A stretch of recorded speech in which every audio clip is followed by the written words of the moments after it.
Show presented by Mortgage Right. I'm your host, John Serenitas. And as always, I'm joined by my partner, Kevin Stone. Kevin, how are you this evening? Doing good, man. How are you? Good. Just saved the day here with our banner. It said Patriots Pulse, when in fact it's the New Hey, England half that. Football Show. Yeah. Well, before we get started here, I do want to remind you that if you are in the market to sell your current home or purchase your first home, then give our good friend Herb Devine a call, 781-254-2846. Or you could shoot him an email at herb@mortgageright.com. With 27 years of experience, Herb has the knowledge and the know-how to help you navigate through this tricky market. He's also doing refi. So if you're in the market to refinance your current mortgage, then Herb can probably help you not only lower your interest rate, but get into a loan that works for you. Again, give him a call at 781-254-2846 or shoot him an email at herb@mortgageright.com. He and his team are available anytime, including nights and weekends. All right, lots to talk about here in regards to the Patriots. A lot to unpack, Kevin. I do want to just briefly go back to yesterday and I know we recapped it yesterday with our good friend John Lyons from WEI on the Patriots Pulse post-game show, but I do just kind of want to go back because I was thinking about this a lot, and I'm finishing up a piece that I'm going to publish later on tonight that'll be up on the site tomorrow morning in regards to the Patriots and what that game said about them yesterday. And for me, I keep coming back to the same thing. They're a bad football team that's poorly coached, that's not in a position right now to have any kind of success. And I know it's easy to say poorly coached, I'm piling on Gerard Mayo. That's not what I'm trying to do here. But he would tell you they're poorly coached right now. In fact, he did today. He acknowledged he needs to do a better job. They collectively need to do a better job. And I keep coming back to the 12 penalties for 105 accepted yards. That is a total indictment on this staff. They don't have these guys focused. They don't have them ready to play. And when 3 of those penalties are coaching penalties, that's even worse. Look, we knew this was going to be a long year. I think to a man, we all thought that this was going to be a bridge year, but they're making it way harder right now than it needs to be. Yeah, the last 3-4 weeks, they've looked like a team that's playing in preseason. The Cincinnati game is an outlier now, right? Like that's not who they are. No. So they're not even close to that. No, to a couple points you had, well, one that you had yesterday and one that John Lyons had yesterday. One, John said, you wonder if they'd be better off with Belichick right now. Look, at the time, I think we all thought a change was needed. And I think through week 1, we all thought, okay, they made the right move. This team is responding. Now, and we'll get to the Pepper stuff, obviously, but between the penalties, the lack of execution, you now have questions about the offensive play calling. It's a disaster right now. So Mayo needs to get things under control first and foremost. And this goes back to training camp when we said, he needs to sort of know how to control the message. He has no control over anything right now, let alone how he speaks to us. So that's the first problem. The second one, you mentioned the delay game penalties yesterday. Mayo said today one was intentional and one wasn't. Do you buy that? Well, a delay game penalty can be intentional from the standpoint of you're in a certain part of the field where you're looking to tilt the field position. The penalty allows you the room you need to execute a kick. I get that. It could be you could also take an intentional delay game if you're trying to draw them off sides and you decide not to go for it and you're going to kick. I mean, there's a variety of scenarios where you could take an intentional delay of game, but even if we take that at face value, you're still looking at 11 penalties for almost 100 yards. I mean, it's 100 yards. It's 11 penalties for 100 yards at that point. So that's great, but this is the stuff that I think, when you talk about the way he deals with the media, this is the stuff that I think is valid. It doesn't matter at this point. Even if you take that penalty out of the final total, you still committed 11 penalties. You still had 12 men on the field in a special team situation. You still had another delay game. So it doesn't change anything, in my opinion. It's not like all of a sudden I'm going to go, oh, okay, let me cut them some slack. They were doing it intentionally. That doesn't work that way. No, so that's why I asked, because I felt the same way. It felt a little bit like CYA, covering your own ass at that point. So was it probably intentional? One of them, sure.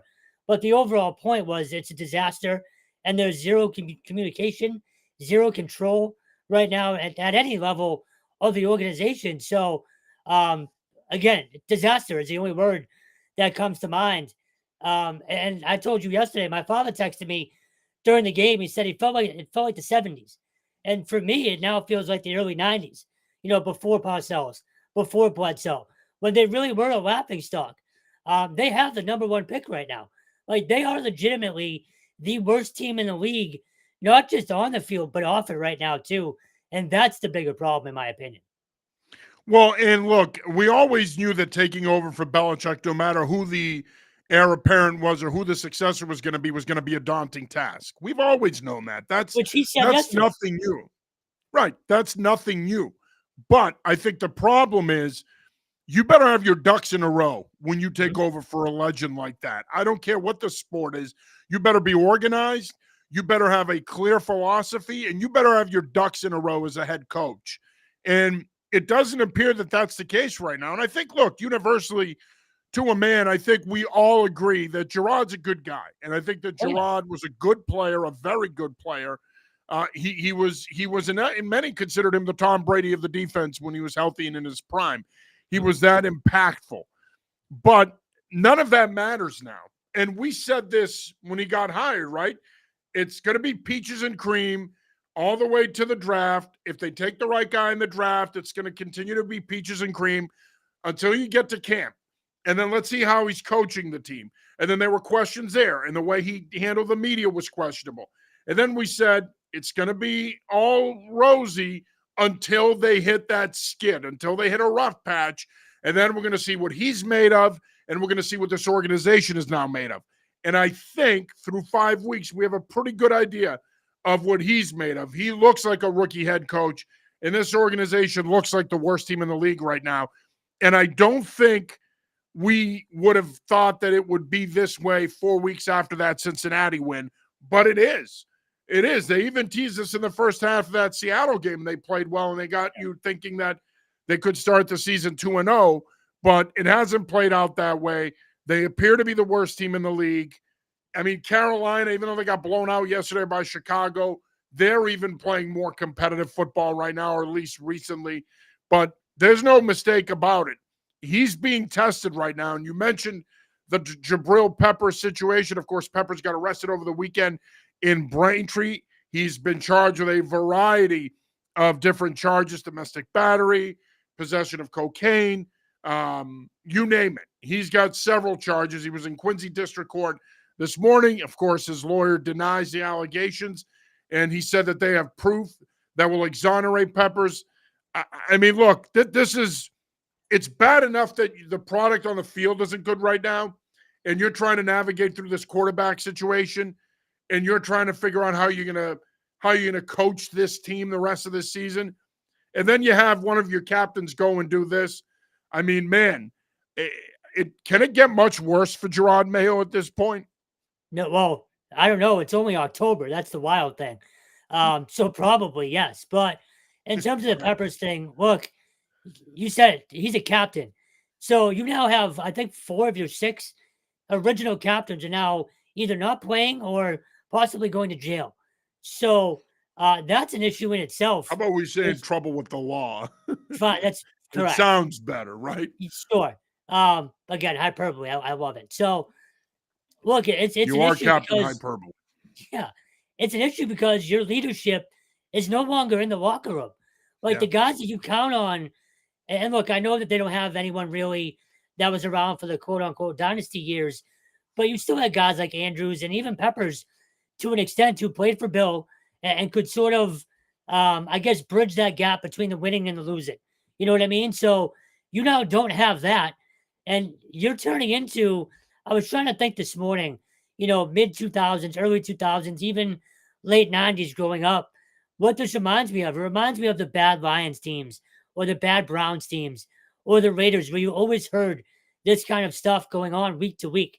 So, yeah, there again, I keep going back to the word disaster, but it's the only way to kind of describe this team right now on and off the field. The Peppers thing, I woke up to my buddies in a group chat, sort of breaking the news to me.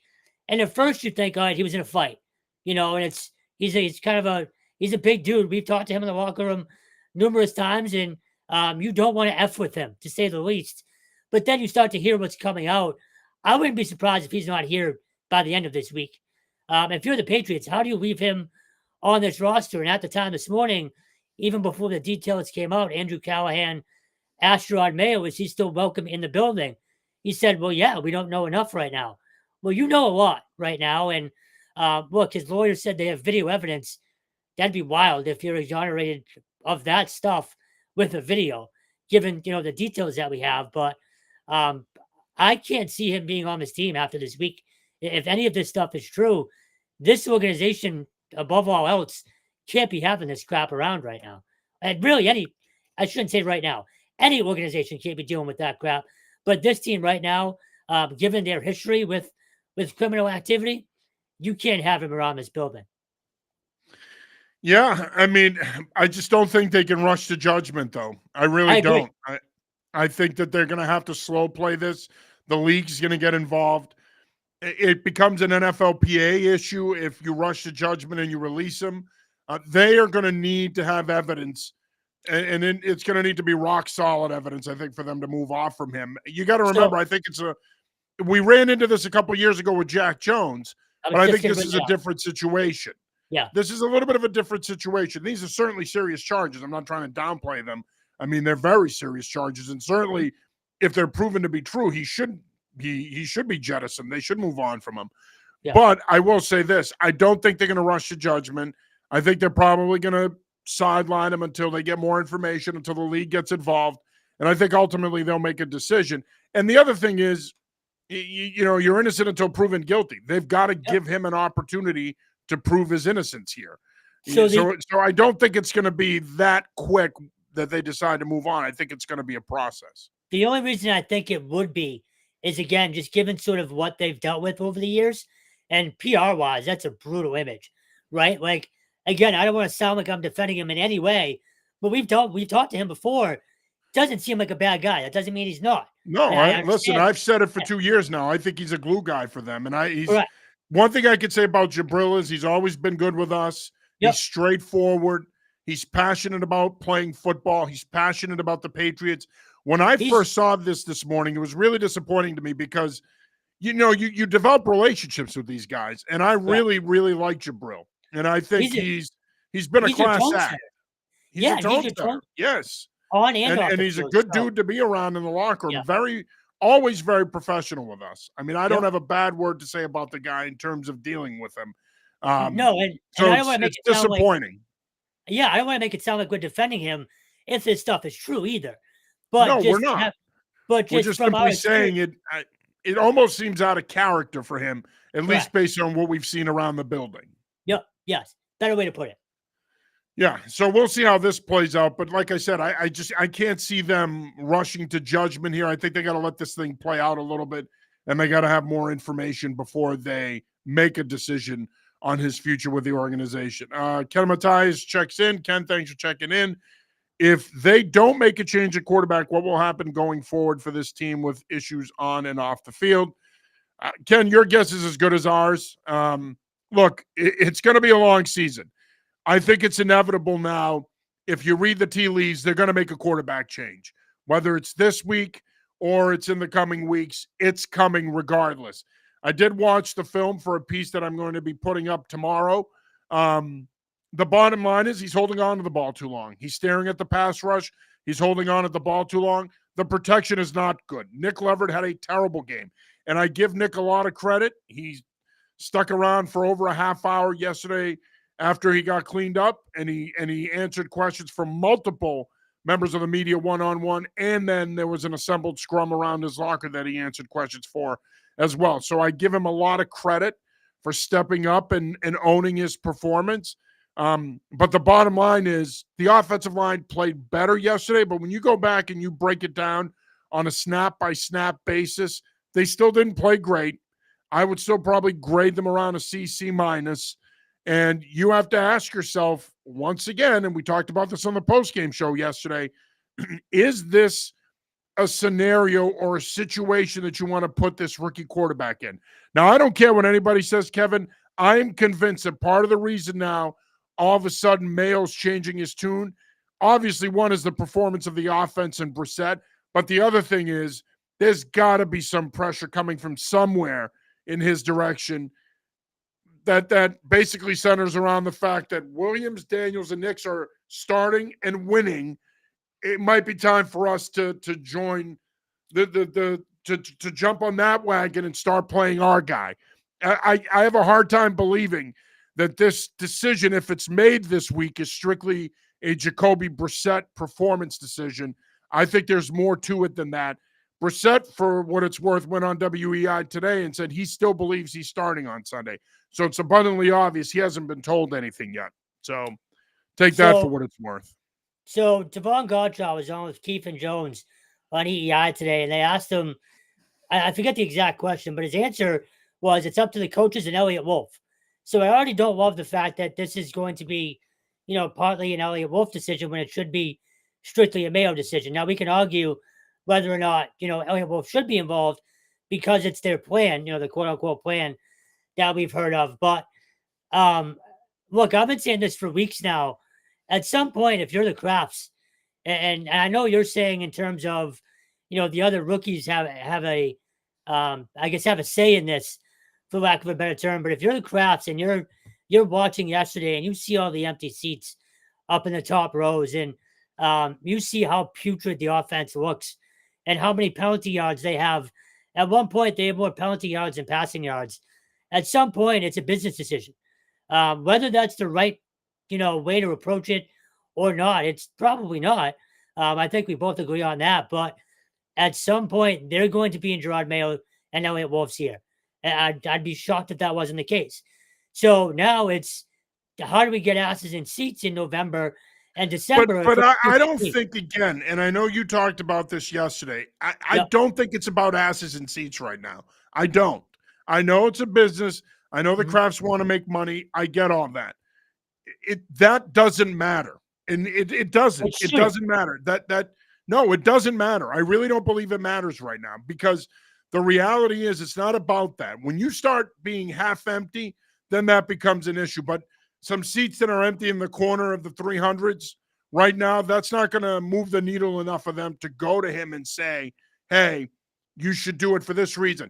I think if the Crafts go to Wolf and Mayo and say, you need to start May, it's because they want to win. It's because they want to put a better product out there, not necessarily we want to appease the fans and put a better product. Yeah, they want to put out a good product for them, but they want to win. That's why they'd be going to him, that this isn't good enough.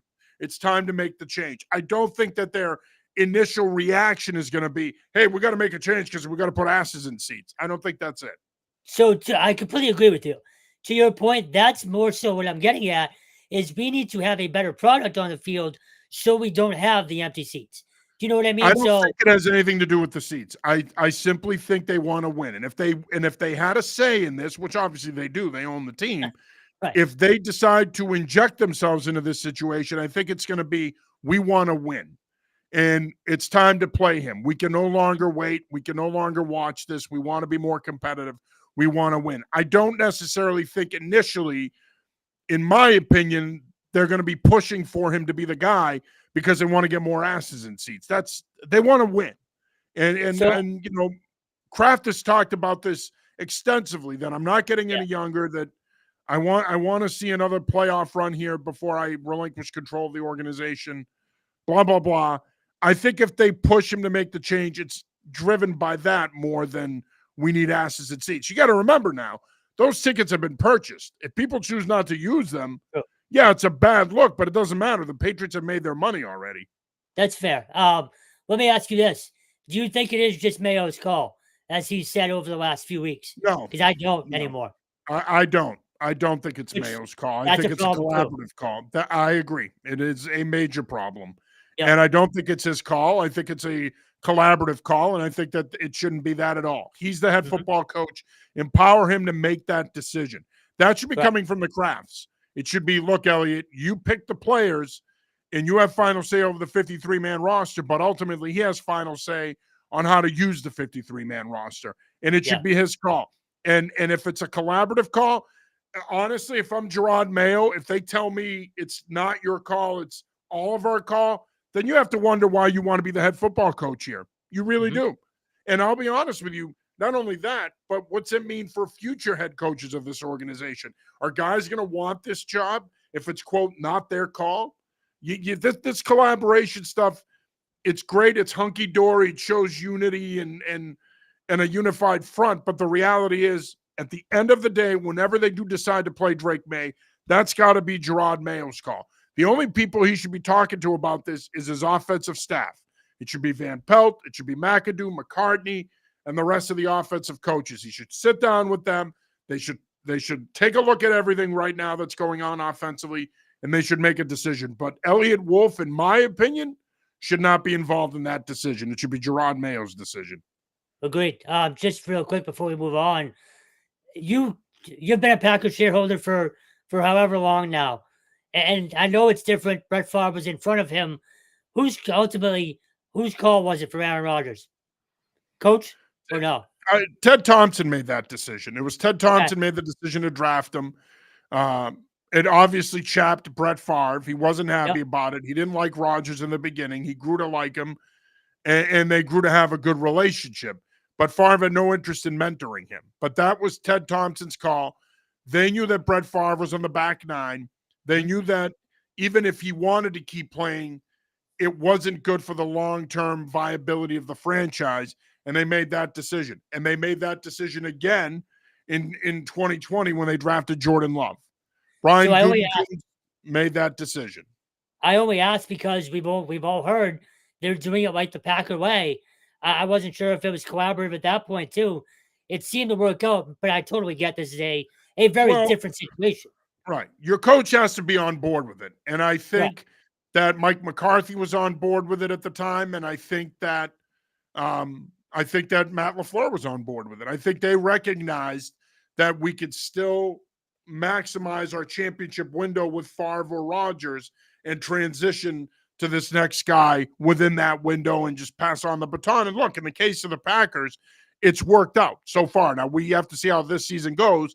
You know, Jordan Love has been inconsistent. But then again, you see that throw he made to Jalen Reed yesterday, and that's a one-of-one throw. He's the only guy in the league that I think has that type of accuracy that can make that throw. So, you know, as much as everybody loves Mahomes and Allen and Herbert and Burrow and those guys, Jordan Love is a special talent. Like I said, he's one of one when it comes to throws like that. So it's worked for them. But the bottom line is I don't, again, going back to the original point, it's got to be Gerard's decision. If it's anybody else involved in it, then you have to, if you're him, you have to say to yourself, do I want this job? Do I want to be the head football coach here if I'm not making decisions? There's no point in having the job if you're not the one that has final say. Ken checks back in. Could May bring that zappy fever spark back in 2022? Seeing a new fresh start for someone new under center? Sure, but listen, this a quarter.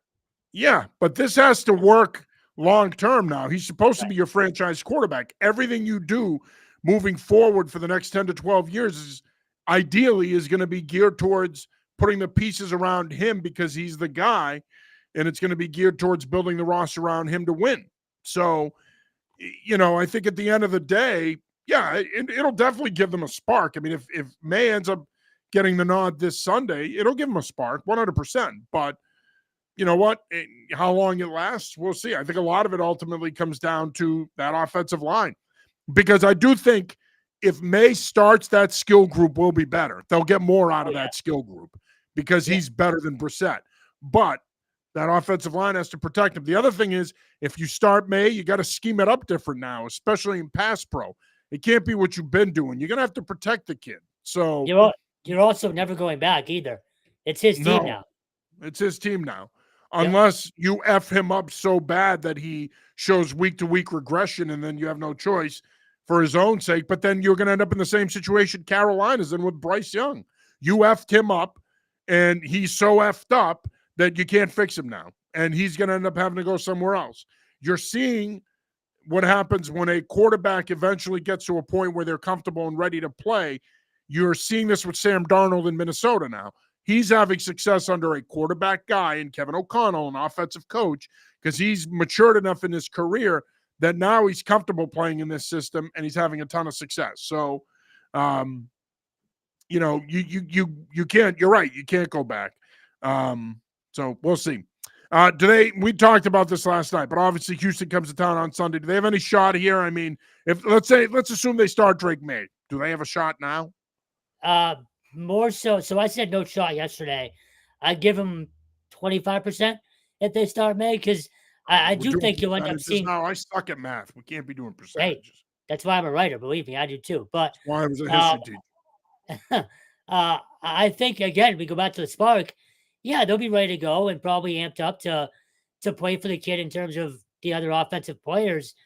But I don't know how this defense, as banged up as it is, and they didn't play poorly yesterday, but they gave up that late drive. Great for 55 minutes. They just gave up a drive when it counted. So look, can they slow Houston down a little bit? Who's probably not going to have Nico Collins? Sure. But is Drake May ready to get into a shootout with CJ Stroud if he needs to? I don't know that for sure. So I'd give them a chance, but I wouldn't necessarily bet on it. If I had the ability to cue music on this show, I would cue Vince McMahon's entrance theme. No chance. That's what you've got. I mean, look, even if May starts, that Houston team is 4-1. You can make the argument that they could be the best team in the AFC, potentially. If not, certainly they're probably right behind Kansas City. I just don't think they match up. Football is the ultimate matchup sport. And when you look at matchups across the board here, taking an early look at this game, they don't match up. And even if May starts, he might give you a spark, but Houston would have to play poorly. Stroud would have to turn the ball over. Their defense would have to fall asleep at the wheel on a couple of plays.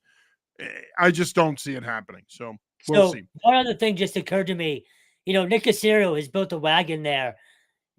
Do you think teams are still, and I know they're not the same Patriots, obviously, but is there still a thing in terms of people walking in here and wanting to sort of, I guess, dance on their grave a little bit? Because that might play a factor in to how bad this season gets too. At least I think so. I think we're well past that. Yeah, probably. But Brady's been gone now for 4 years. Belichick's gone. I think we're past that. They people know around the league this isn't those Patriots. No, I think we're past that. People got their revenge the last couple of years on Belichick. It's fair enough. They've moved on. I think we have to be realistic here that in a league like the NFL where it's a week-to-week operation, you don't have time to think about stepping on graves here. You got to keep playing and winning. And the difference with football more so than any other sport is you're not playing multiple times a week here. You're playing once a week. Yeah. You don't have time to worry about, settling old scores. You got to focus on coming up here and taking care of business, I should say, if you're them. So we'll see. Real quick before we move on to some college football talk, Ryans will outcoach Mayo on both sides. And this is Ken, by the way.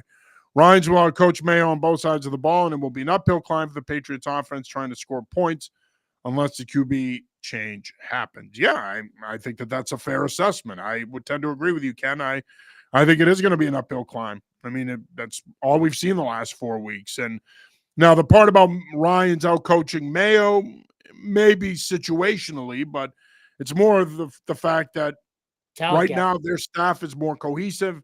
They've been together a year longer, and they have better talent. I mean, at the end of the day, like I said yesterday, it's not about X's and O's. Like the late Joe Paterno said, it's about the Jimmies and the Joes, and Houston has way better Jimmies and Joes.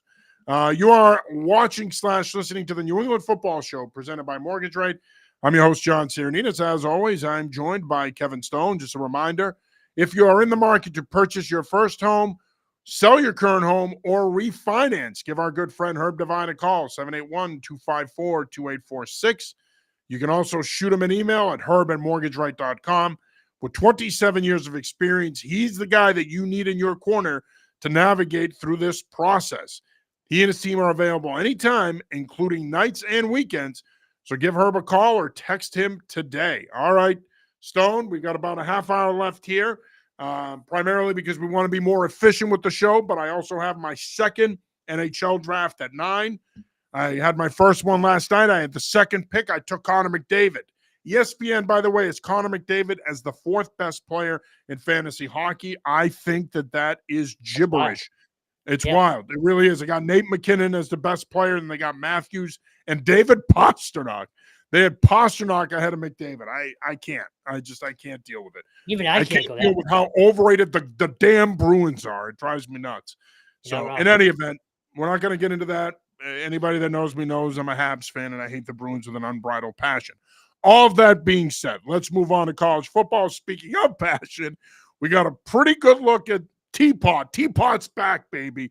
Bill O'Brien, the real B.O.B., is back. Of course, Boston College losing to Virginia on Saturday, 24-14. And Kevin, after the game, Billy O was Billy O. I mean, he this is who he is. When the good times aren't rolling, he's going to hold you accountable and he's going to raise the bar. He was not happy after that one. He sat down and immediately said, "Who's up? Hurry up. Let's go." And I'm paraphrasing a little bit, but not far off. No, not happy, and nor should he be. You go up 14-0 on the road. Did you have a scary toot when he said that? Were you like, oh no? Close. If you go up 14-0 on the road against a team that was not as good as you, talent-wise, you were much better than UVA, and it showed early on. They dominated the first, 8 to 10 minutes of that game at least. But yeah, not even the first quarter. I'll give them the full first quarter there. And then it was downhill. Play calling was not great. They got away from the run again, which it's been confusing the last few weeks. We've talked about this for years, that BC, running the ball is your bread and butter. And they've gotten away from it. Now, Kai Robichaud is still banged up. He did play, but I think he got 2 carries. Turbo was your leading running back. I want to say it was 65 yards, but either way, they got away from the run, and penalties killed them. Again, it felt like the Patriots yesterday, but it felt like, the Florida State game a year ago. It wasn't that bad. They had 19 that day, but they beat themselves on Saturday. And Tommy Castellanos, again, I've said this for a long time now. He's a runner that happens to be playing quarterback. Now, I'm not saying he's bad. I'm saying I don't think he's a very good passer, and his decision-making is still, how do I put this nicely, lackluster at best. Fumbled the ball. He ultimately turned it over 3 times the other day. And if he's going to be what everybody thinks he is, that can't happen, especially on the road in an ACC game that you need to win. So they're on a bye this week. They're also banged up. Amari Jackson was hurt the other day, didn't come back, and it looked pretty bad. A lot of guys sort of limped off the field at one point. So the bye comes at a good time for them. But Bill O'Brien flat out said, I'm glad we have 12 days off, so maybe we can get some things corrected. This team, their best win is Florida State still, and that looks worse every week. So I'm still not sure what this team is. I want to believe in this staff because of the experience and because of how I've seen it ran, on a day-to-day basis. But when the results aren't there and you have a performance like you had on Saturday, I think we talked about this yesterday before the Patriots game. You look at that schedule, there's a chance you can go 6-6. You can still win 8-9 games, but that schedule is now harder than we thought it was. This is a pivotal bye week for this team to get things right, because you have to now go to Virginia Tech on a Thursday night, and Lane Stadium is not an easy place to play. I don't care what VTech is now. So it's a big week for this team to sort of get things right and get back to what we thought they were after that first week, because other than the Duquesne's blowout, they have not played a good game, a full, complete game yet this season. No, I agree with you. And it is amazing how quickly you're off the wagon. I was talking to you about this yesterday, and I mean, do you need do you need a couple of Band-Aids for your knees, scraping them as you jump off? I'm not off the wagon, but look, and I know you were covering Brown on Saturday. The performance was alarming because they looked like a poorly coached team. And I don't think this staff is bad. That's what worries me is, the leadership on this team. What do they do this week in terms of, the captain sort of righting the ship? Again, you've seen some of these games in person too. They're not consistent at all. And that's the most surprising thing under O'Brien. I think that Florida State win was fool's gold. Florida State Yeah. sucks, so I wouldn't get excited about that. Coming off a I, trip I, to th- I Ireland too. Michigan State sucks. That win Yeah. was fool's gold. Yeah. I mean, let's be honest. And I think a lot of people put a lot of stock into that Missouri game and the fact that they played them tough. Missouri lost to Texas A&M. They're going to come into UMass Lipping this week, primed for an upset. I'm just kidding, but Magic. it would be amazing and awesome, and I wish it would happen. But the reality is, they're 4-2, and I think that now, yeah, I think you're right. I think that when you look at the way the rest of their schedule sets up, rather, you got to go to Virginia Tech on a Thursday night. We know how tough it is to play at Blacksburg. I don't care what the state of that program is. Then you got Louisville coming to town. Then you got to go to SMU later on this season. Then you got Syracuse and Pitt coming to town. Like, even North Carolina, it's been a struggle for them, but it's still a Mac Brown coach team. So, yeah, I think 6-6, 7-5 is back on the table, and it's another per usual Boston College season, but they need to bounce back here. If they can go down to Blacksburg and win that game next week, then I think then I think they're back on track, and now you can have that 8-4 season and possibly end up playing in a Pinstripe Bowl. But I think after that performance on Saturday, I can see why Coach O'Brien is disappointed. I'd be disappointed too. I mean, they're a better football team than that, but man, they're defensively, they've got to play better. I mean, look, they should have lost to Western Kentucky the week before. Let's not sit here and kid ourselves. They should have lost that game. Western Kentucky outplayed them for 3 quarters. So I think at the end of the day, they're lucky they're not a 3-3 football team right now. And if they're 3-3, you're spot on. I think 6-6 is probably as good as it's going to get this season. So we'll see. I mean, you hope that the bye week they heal up and they can bounce back and turn it around. But unlike you, I've been on that UConn wagon now for a while, and I'm staying on it. Huskies, they got challenged this week. Temple came into town and played them tough, played really good defense, but Huskies survived 29-20, and they're 4-2 going into a bye week. They got Wake Forest coming into town the week after, but Huskies are in a good spot, man. And you know what? In many ways, I think they needed this, Kevin. They needed to be challenged. They had blown out FAU. They had blown out Buffalo. They needed to be challenged the way they were. I think this is a good thing for this football team. I think it gives Jim Mora, Coach Brock, Coach Samus, the coordinators, the staff, a chance to sit down and say, okay, we did these things well on Saturday night, but we didn't do these things well. Here's what we need to work on during the bye week. I was just going to say, it's a perfect scenario for them. You still get the win. You close it out on defense with a goal line stand, which was a wild play. And I don't know who made the call. I got to give him credit. The much call was one of the funniest things and one of the best calls for a game. Whoever was on the CBS Sports Network call, because they have the deal with them. I know Adam Brenneman was the color analyst. Okay. Fantastic call. I thought it was awesome. But, best case scenario for them. And you mentioned it for the staff. You can coach hard this week, but you're still going to win. And look, we talked about this since the schedule came out. The 6 straight home games. Well, you're halfway through and you're 3-0. They're 4-0 at home overall. Is it a major home field advantage still? No, but I think you're getting glimpses of what you used to have back in those mid-2000s, late 2000s, where that place was really hard to play. And I think Moore is happy with that, and he continues to talk about it every week. So got to keep it rolling. But again, I've said this for the last 2 weeks now. I think 8 wins is on the table for them this year. I really do. And they might be in not a major bowl. I'm drinking the Kool-Aid, man, big time. Yeah, no, I am too. It's hard not to. And welcome. Yeah. The UConn wagon has plenty of room. We need more people. But again, just look at their schedule. They're still here till November 9th. They're not going anywhere for a while. Yeah. And even then, their last 2 games are UAB and UMass, and one with Syracuse as well, which will obviously be tough. But we gotta have our guy. We gotta have our guy Amon Kidway on to talk about this, because Amon is heavily involved with Store Central, which they do a great job, and of course he covers them for us as well. We gotta have Amon on to talk some UConn football here soon, because look, they've played really well the last 4 weeks, and it's nice to see. And again, we want the same thing for Boston College. We want the same thing for UMass. If these programs want the same thing for all 16 D1 programs in our region, because if they're playing well, it's good for us. It generates fan interest. Speaking of D1 teams, UMass played well for 3 quarters, kind of fell apart in the fourth quarter, end up losing to Northern Illinois 34-20. I mean, again, when you look at it now, Kevin, they're 1-5.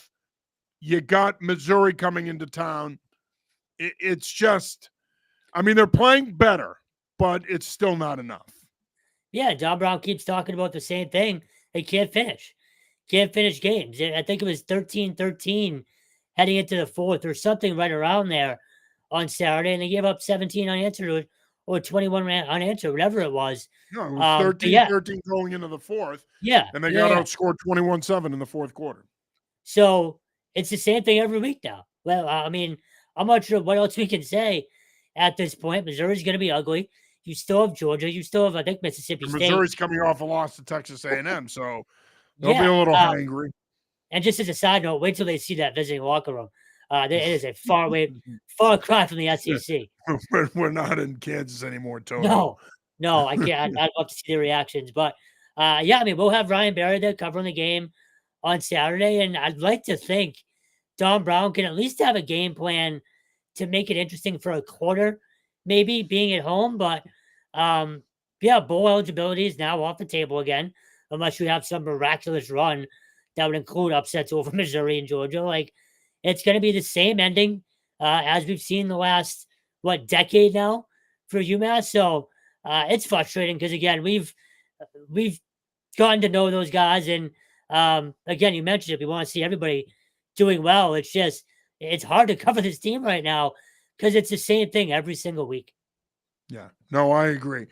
Game you were at Friday night, great game. Harvard outlasting UNH 28-23. Awesome atmosphere, awesome game. Andrew Arlick has that team believing. And the biggest part, and I asked him about this after the game, you were there for the Brown loss. That kind of loss can linger and sort of affect the team for the rest of the year if they let it, and they did not. They got down 10-0 early to UNH, who, by the way, their kicker, Nick Mazzy, had a phenomenal day. Booted a 52-yard field goal early on. Kid's got a boot. But Harvard responded, hit some big plays offensively. Xavier Bascone is just, he's a beast running the ball. You have two Pride of Swampscott, Division V Super Bowl champion. Yeah, you have two quarterbacks. You have Jayden Craig, who is your typical passer.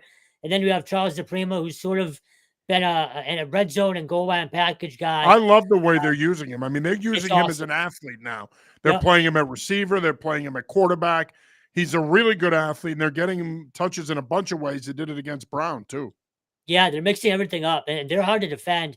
And then the defense, to hold and UNH. Cooper Barkgate is arguably the best receiver in the Ivy League. So him and Scott Woods. Scott Woods had a huge touchdown catch, 75 yards early in that game to get Harvard back in it before the half. Don't forget Paxton Scott at Dartmouth. He's impressive as well. Yeah. But they're a very good team. And again, defensively, to hold that UNH offense, I hadn't seen Logan Tomlinson in person yet. That kid is legit at receiver. Just a huge target, wrestles the ball away from people. To hold that offense to what they did, multiple field goal attempts, and then really pretty much shut them out in the second half aside from a late touchdown. It's hard not to be impressed with Harvard, but I do still think UNH is one of the better teams in our coverage area. They dropped down to number 22 today in the rankings, so they're still a top 25 team, and I have no doubt they'll bounce back against Elon this weekend. But Harvard's a story there. They are just as physical, just as talented as they were under Coach Murphy. Tricky game against Cornell this weekend before Holy Cross next week, but extremely impressed with them so far. Yeah, in the game I was at on Saturday, Bryan outlasting Brown 42-35. I mean, Jared Guest, a Coastal Carolina transfer, unbelievable performance by him. Landon Ruggieri, 10 catches, 190 yards, 3 touchdowns. He ended up being the CAA Offensive Player of the Week. I mean, you can't, look, Brown was missing Isaiah Reed, arguably the best defensive player in the Ivy League. So I do think that you have to take that into account. But I'm not taking anything away from Jared Guest and Landon Ruggieri. They were dudes on Saturday. They were the two best players on the field for either team. They played unbelievable, converting a 4th and 3, 30-yard touchdown pass from Guest to Ruggieri to win the game with about $140 left. I mean, it was an unbelievable performance by this Bryant team. Hat tip to Chris Merritt and his staff, getting these guys ready to play. They were off to a tough start at 1-3. But like Coach Merritt said after the game, he started to see this thing get turned around the second half of the UNH game. He thought they played well. They had the bye week. They got healthy. But, man, Landon Ruggieri is impressive. I mean, he's a kid that, I don't know his eligibility status, but if he has any left, he could certainly, if he decides to hit the portal after the season, he probably is a popular target. But I don't know why you would leave that offense, though. I mean, Merritt runs a great system. It's a player-friendly system. You're going to put up big numbers. I mean, just a tremendous win for Bryant. And for Brown, look, it's disappointing. I said this after the Harvard win. You can't relive this one next week. You got to move past it tomorrow and start thinking Bryant. They got off to a little bit of a slow start. Bryant scored first. I'm not saying that they were still hanging on to that Harvard win, but that's a tough act to follow. It shows you that this Brown team is still young and developing. They still have a ways to go. Yeah, just for Bryant, I'm talking to Chris Merritt today on the CAA, weekly Zoom call. I asked him last week, or he talked about last week, he wanted to see a sense of urgency. And they're a young team, and he wasn't getting a sense of urgency in practice. He said this past week was their best week of practice, and ultimately it showed up on game day. That's a springboard type game for a young program like that. Oh, yeah. As they have over 40 new guys, and the fact that they can go in there and this was a nice meeting between them. Yeah, the fact that they can go in there and take care of business the way they did. Again, it says a lot. And if you're going to play in his system, it's such a quarterback-friendly system. That's why Jared Guess has been able to come in and have immediate success. And for Landon Ruggieri, I mean, again, you're going to get targeted in that offense. So I hope that for him down the road, he gets an opportunity to at least get a tryout professionally and get an opportunity to show what he can do because he is a terrific receiver. Just for Brown, they don't have time to dwell on it. You have a Governor's Cup game this week, which and we'll get to URI in a minute. Jim Fleming said it today. That game is a different feel. It's a different animal. It means a lot to both those programs. So they're probably better off having this game this weekend as opposed to another random, non-conference game, being able to bounce back and focus on a rival. Yeah, URI improved to 4-1 with a double overtime win over Hampton, 46-44. Big win. They looked like they were dead in the water in the third quarter.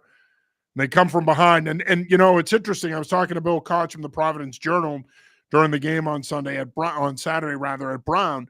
And, we were talking, we're like, this is usually a trap spot for URI. We hope that that's not the case today. And it looked like that for most of the game, that this was going to be that game that they lose that knocks them out of CAA contention. But, man, they showed a ton of resolve coming from behind and winning it in impressive fashion. And now they have a chance to keep the good times rolling in the Governor's Cup game against Brown. Yeah, no, I asked Jim Fleming that point blank today. Is that the type of game? And, is that the message that you send to guys? Because years past, these close games where you're down late, they haven't been pulling them out. And bless you.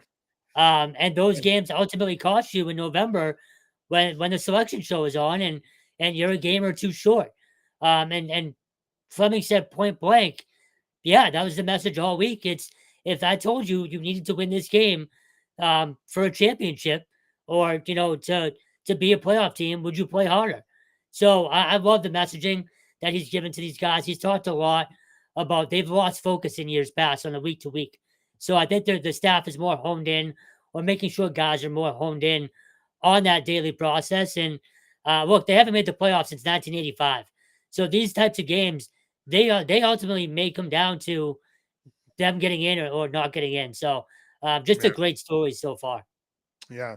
And sticking with the Ivy League, of course, Yale survived against Central Connecticut State, 23-22. CCSU, man. They're so well coached. I mean, they're right there. They could very easily have beaten UMass and Yale. Kudos to Coach Lechtenberg there. Dartmouth, of course, named their field this weekend over the late, great Buddy Tevens, and they honored him the best way possible with a 20-17 win over Penn. They do travel down to Yale on Saturday. Armand Kidway is going to be there for that one. Should be a great game. And then just looking around the rest of New England, in the CAA, we talked about UNH and Rhode Island. In the NEC, Wagner beat Stonehill 28-7 in a tough loss for the Skyhawks. And honestly, I think it's interesting. One of my former players, Derek Getchell, is the defensive coordinator at Wagner, and he wasted no time in reaching out and thanking me for picking against them this week. So, Getch, love you, buddy. Proud of you. Congratulations on the win. And you know what? I'll keep picking against you if you guys are going to keep winning. Hey, why not? Sacred Heart back on the winning track. By the way, they picked up a 10-3 win over Norfolk State. And Holy Cross got back on the winning track as well. Big 38-7 win over Colgate. You'll be there on Saturday for that game against Fordham. So once again, for some of the best college football coverage, if not the best college football coverage in New England, The best. Visit anyfootballjournal.com. And if you haven't subscribed for $2.99 a month, it's the best deal going. You get the best football coverage in New England, top to bottom. And like I said, we know that there's plenty of great outlets in our market that provide coverage, but we like to think that we're all football all the time, and it's our number one priority. We're not moving on to hockey and basketball here, folks.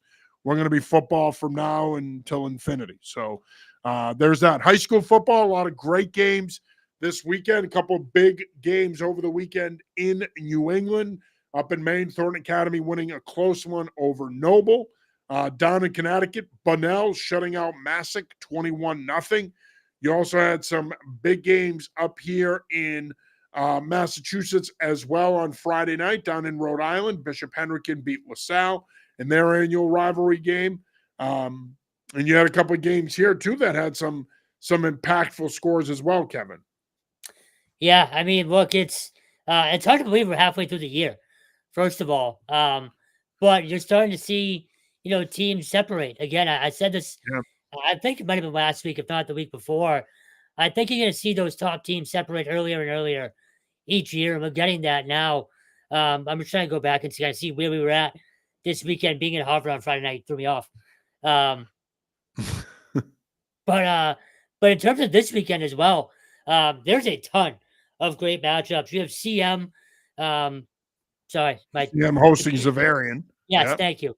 And then obviously a lot of day games as well. With the holiday, I'll be at BB&N and Belmont Hill.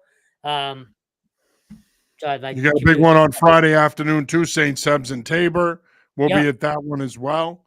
Canton, North Attleboro on Thursday. Hendricken and Barnstable should be a phenomenal interstate game. On Thursday, we'll be at that one. BC High, Malvern Catholic as well. Malvern Catholic, I think, both much improved programs. Yeah, especially the way last year Coach Z have done great jobs with those programs. And then Situate Hanover. That's always a phenomenal game. It's going to be another big one on Friday night. And, of course, the big one up at the Granite State this weekend is Pinkerton is taking on Bedford in a huge game. That to me, is probably going to be a Division I championship preview game. The two best programs in the Granite State duking it out this weekend. So, lots of good football action. And like I said, we had some good games last week in New England as well, and there'll be more again this weekend. And as always, stay tuned with anyfootballjournal.com. And for all your high school football needs, we've got some of the best high school football coverage in the area. So make sure you follow along. And we try to get to as many games as we can. We were also at Shawsheen Wayland on Friday. Big win for the Rams, 28-0. They appear to be among the favorites in D5. So we'll have some great coverage for you again this weekend. So like I said, just keep following along and make sure you check out all our polls as well. Adam does a great job with all our polls. The MIA Top 25. We've got the Chaos poll, the New England poll. I'll have the CIAC poll out tomorrow. We'll also have the NEPSAC poll out tomorrow. So plenty of good coverage out there for you. So stay tuned. We're also going to have our top 16 college poll out tomorrow. So it's a poll-a-palooza, if you will, here at New England Football Journal. And the other thing with that subscription is $2.99 a month. You don't pay the taxes on it. We eat that, so we pay it. So even more reason to subscribe because, like I said, we're all football all the time. It's our passion. We're not dedicating any of our time to these other sports. It's all football. So support us because, like I said, we do it all, and we can't do it all without your support. So we greatly appreciate it. All right, Kevin, final thoughts here before we wrap it up. You said it all. We'll be at 13 games between Thursday and Saturday. I'm not sure many other publications can say that proudly. So we'll be at 5 high school games on Friday and 5 college games Saturday. And, of course, me and you will be at the Patriots on Sunday. So keep it rolling for us, and go grab a subscription, go grab a hat, go grab a t-shirt, whatever you can do. We appreciate it. And this is a fun time of year. Get out to a game this weekend. It's supposed to be beautiful again. And yeah, the hoodie looks phenomenal on you. Get out to a No, game. I'm just saying you can get yourself one of these. Yeah. You can get yourself one of these. You can get yourself one of those. Right. Our colors, we think our colors are sharp. It's a look that you can wear casually, or you can also, get yourself a nice little pullover and wear it out to a nice dinner. It's we've got something for everybody there in our NEFJ shop. Yep. All right. Well, that'll do it for this week's episode of the New England Football Journal. Of the New England Football Show. The New England Football Show. For Kevin Stone, I'm John Serenitas. Till next week.